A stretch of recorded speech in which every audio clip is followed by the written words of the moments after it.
Bismillahirrahmanirrahim. Assalamualaikum warahmatullahi wabarakatuh. Selamat pagi anak-anakku semuanya. Semoga kalian dalam lindungan Allah Subhanahu wa taala. Baik anak-anakku semuanya.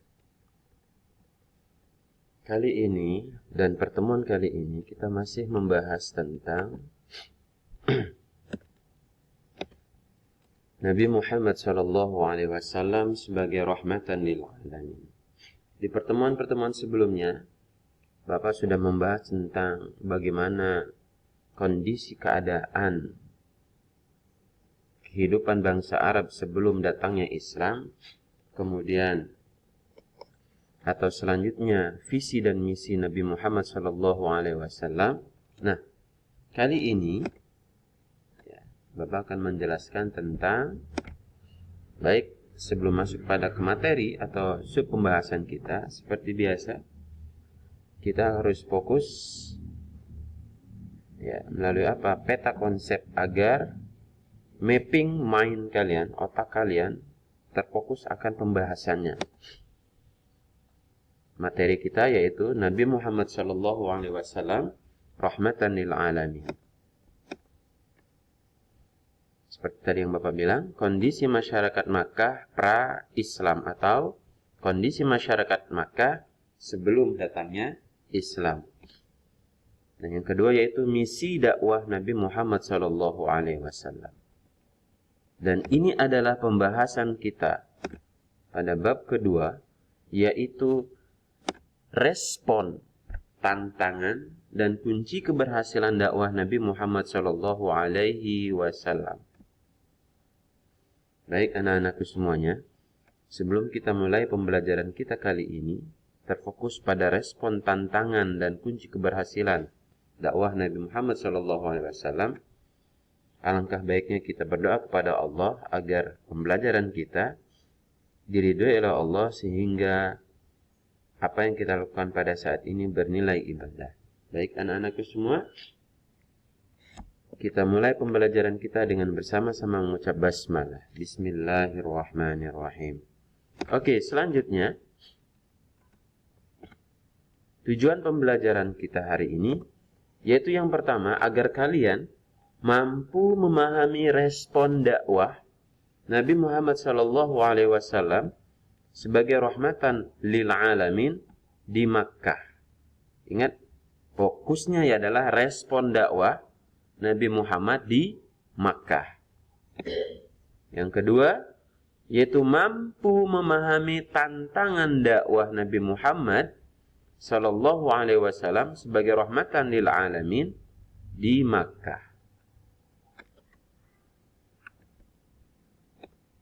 Selanjutnya, kalian mampu memahami kunci kesuksesan dakwah Nabi Muhammad Sallallahu alaihi wasallam sebagai rahmatan lil alamin. Dan yang terakhir adalah maaf, kondisi Bapak lagi kurang fit. Sehingga kalian mampu menganalisis respon, tantangan, dan kunci keberhasilan dakwah Nabi Muhammad SAW sebagai rahmatan lil alamin. Oke. Yang pertama, respon, tantangan, dan kunci keberhasilan dakwah Nabi Muhammad SAW. Itu adalah sub pembahasan kita kali ini. Yang pertama yaitu respon dan tantangan dakwah Nabi Muhammad SAW. Kalau kita mereview kembali pada pertemuan sebelumnya, Allah menyuruh Rasulullah SAW untuk melakukan dakwah dengan dua hal atau dengan dua cara, dengan sembunyi-sembunyi dan dengan terang-terangan. Nah, kali ini bagaimana respon dan tantangan yang dialami oleh Rasulullah SAW dalam mengemban dakwah tersebut? Jelas, saat orang melakukan sebuah perubahan, sesuatu yang sangat bagus, yang sangat di luar nalar seseorang, jelas akan mengalami yang namanya tantangan. Ya, siapa orang yang pertama kali menantang hal itu? Jelas, pamannya sendiri, yaitu Abu Lahab. Sama siapa CS-nya? Abu Sufyan. Nah, dua orang inilah dari kalangan kaum Quraisy yang sungguh sangat-sangat menentang dakwah Rasulullah Shallallahu Alaihi Wasallam. Nah, dari dua orang ini mereka menggalang sebuah kekuatan agar atau menjegal dakwahnya Rasulullah Shallallahu Alaihi Wasallam di Makkah, sehingga apa yang dialami oleh Rasulullah dalam dakwahnya, yaitu yang pertama menghasut. Ya. Menghasut Rasulullah. Siapa yang dihasut? Ya, jelas Rasulullah. Rasulullah memiliki paman, yaitu Abu Thalib. Ya. Abu Lahab pun adalah paman beliau, sehingga Abu Lahab mendatangi Abu Thalib untuk menghasutnya. Ya. Sehingga Abu Thalib pun memberikan sedikit tekanan kepada Rasulullah atau wajangan kepada Rasulullah untuk menghentikan dakwahnya. Ya. Bagaimana tanggapan Rasulullah Shallallahu Alaihi Wasallam saat pamannya yaitu Abu Thalib menyeru untuk menghentikan dakwahnya? Apa tanggapan Rasulullah Shallallahu Alaihi Wasallam? Begini kata Rasulullah, wahai pamanku, demi Allah, sekiranya matahari diletakkan di tangan kananku dan bulan diletakkan di tangan kiriku, supaya aku berhenti berdakwah, pasti aku tidak akan mau berhenti untuk berdakwah sampai Allah memberiku kemenangan atau aku binasa dalam perjuangan. Itu yang dikatakan oleh Rasulullah kepada pamannya. Sehingga bagaimana respon pamannya? Respon pamannya menerima dengan sangat baik dan memberi sebuah anjuran kepada Rasulullah Shallallahu Alaihi Wasallam untuk apa? Untuk berhati-hati dan berwaspada kepada kalangan kaum Quraisy dalam berdakwah. Yang kedua apa? Mengancam. Ya, ancaman. Tidak selesai, tidak jera, tidak kapok. Ya, Abu Lahab dan Abu Sufyan mendatangi kembali pamannya Rasulullah yaitu Abu Thalib. Ya, apa yang disampaikan?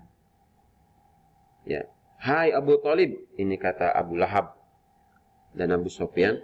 Hai Abu Thalib, kamu sudah tua. Kamu harus mampu menjaga dirimu. Ya. Jangan sekali-kali membela Muhammad atau jangan membela Muhammad. Kalau hal ini terus dilakukan, maka keluarga kita bisa pecah belah. Kenapa? Karena Abu Lahab dan Abu Thalib sama-sama dari keturunan Bani Hashim. Sehingga mereka membicarakan tentang mengancam apa? Tentang keluarga. Nah, selain itu juga, selain itu juga, Abu Lahab dan Abu Sufyan mengancam. Mengancam dengan apa? Dengan cara menukarkan sesuatu. Kurang lebih seperti ini percakapannya. Hai Abu Thalib, Muhammad saya tukarkan dengan pemuda ini. Peliharalah orang ini dan serahkan Muhammad kepada kami untuk kami bunuh. Ya, itu yang dilontarkan ucapannya Abu Lahab dan Abu Sufyan kepada Abu Thalib. Bagaimana respon atau tanggapannya? Kata Abu Thalib pamannya, hai orang kasar. Dalam bahasa Arab disebut, cara penyebutan orang kasar itu tabban laka. Nah, hai orang kasar, silahkan dan berbuatlah sesukamu. Aku tidak akan pernah gentar dan tidak akan takut. Bahkan pamannya yaitu Abu Thalib menggalang kekuatan dengan meminta bantuan dari keluarga Bani Hashim untuk melindungi Nabiullah Muhammad sallallahu alaihi wasallam. Nah, selanjutnya penyiksaan dari kalangan para sahabat, khususnya budak, yaitu siapa? yaitu yang pertama kali ditunjuk oleh Rasulullah SAW untuk melakukan azan, Bilal bin Rabah. Kemudian apa? Membunuh, ya, bujukan harta, kedudukan dan wanita. Ya, siapa yang disuruh saat itu? Yaitu Utbah ibnu Rabi'ah. Ya, Utbah ibnu Rabi'ah. Kemudian pertukaran sesembahan. Ya, tidak selesai di situ. Ya, Abu Lahab dan Abu Sofyan memberikan sebuah negosiasi untuk melakukan pertukaran sesembahan. Sehingga muncullah atau turunlah ayat tentang surat Al-Kafirun. Yang ayatnya yaitu lakum dinukum waliyadin. Bagimu adalah agamamu dan bagiku adalah agamaku. Ya. Dan yang terakhir yaitu pemboikotan. Ya, pemboikotan. Ini yang paling sadis. Saat sudah diboikot, orang tidak bisa kemana-mana, makanan tidak dikasih, segala macamnya tidak boleh diperbolehkan. Nah, kenapa hal itu terjadi? Pertama itu karena ketakutan kehilangan kekuasaan. Orang Quraisy beranggapan saat mereka memeluk agama Islam, ya, saat mereka bisa memeluk agama Islam, mereka akan takut kehilangan kekuasaan. Kemudian apa? Hilangnya status sosial. Islam tidak pernah melihat atau memandang sosial atau status seorang itu. Apakah dia kaya, apakah dia seorang jenderal kah, atau presiden kah? Di mata Islam itu sama. Dan yang terakhir apa? Karena hilangnya perdagangan patung. Ya, hilangnya perdagangan patung. Artinya tidak ada bisnis lagi untuk menyembah patung. Nah, dan yang terakhir adalah kunci kesuksesan atau keberhasilan dakwah Nabi Muhammad SAW. Bagaimana dakwah Rasulullah SAW sampai saat ini kita bisa merasakannya? Pertama yaitu karena sabar. Ya, sabar. Bagaimana kisah atau cerita Rasulullah SAW dilempari pada saat mau sholat subuh, dilempari sama orang Yahudi buta. Ya, dilempari dengan kotoran, tapi beliau malah tetap sabar. Terus yang kedua yaitu gigih dan ulet. Ya, gigih dan ulet. Dan yang ketiga yaitu akidah yang benar dan kuat. Tanpa akidah yang benar dan kuat, maka Rasulullah tidak akan pernah bisa menyebarkan dakwah yang sampai saat ini kita rasakan, yaitu agama Islam. Selanjutnya akhlak terpuji. Bahkan saat Rasulullah sebelum menjadi Islam, beliau terkenal dengan akhlak terpujinya, yaitu Al-Amin. Ya. Dan yang terakhir adalah kesetaraan derajat. Ya, kesetaraan derajat. Ya.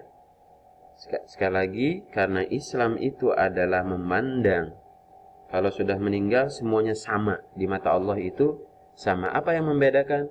Yaitu terletak karena imannya. Baik anak-anakku semuanya, demikianlah pembahasan kita kali ini, terkhusus tentang respon, tantangan dan kunci keberhasilan dakwah Nabi Muhammad SAW. Harapan Bapak, anak-anak pada paham semuanya, bisa memahami sedikit ya tentang respon, tantangan dan kunci keberhasilan dakwah Nabi Muhammad SAW. Terima kasih. Kita tutup pelajaran kita atau pembahasan kita kali ini dengan bersama-sama mengucap hamdalah. Alhamdulillahirabbil alamin.